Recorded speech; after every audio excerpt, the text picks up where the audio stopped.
Hey everyone, Zach from Valley Estate Planning here, and I wanted to answer a quick question that we get all the time, and that is, can I put my IRAs into a trust or into my trust? And the answer is you probably don't want to do that during your lifetime, but upon death, like via a beneficiary designation or something like that, you may look at doing that as part of your estate plan. So to answer these questions, the first thing is we need to note that an IRA stands for individual retirement account.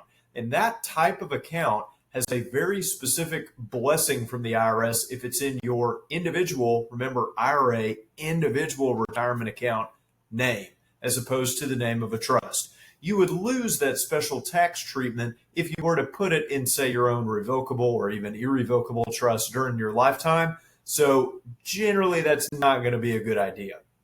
Upon death, why would we put an IRA into a trust? What would be to protect it for the beneficiary, right? When would we do that? Two main instances where we would do that. The first is when you have a beneficiary, such as a child, who has a disability. The second is when we're doing some kind of spousal protection, like a QTIP trust. And I'm not going to hit QTIPs too hard in this video. I'll do a separate video on that. I want to focus on the first one, which is when we have a beneficiary with a disability.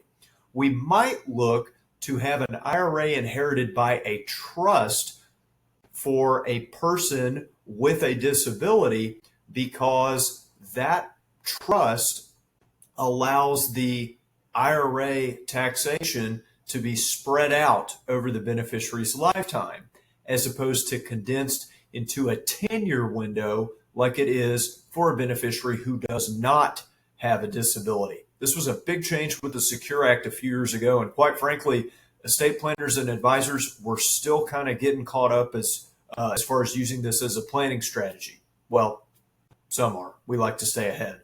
But the point is, if you have two children, and let's say one has a disability and one does not, the child who has no disability, if you leave them your IRA, they must withdraw it within 10 years of the date of your death. If they inherit that thing at age 55 where they're at peak earning capacity and things like that, that's a lot of taxes. And perhaps you've been through this.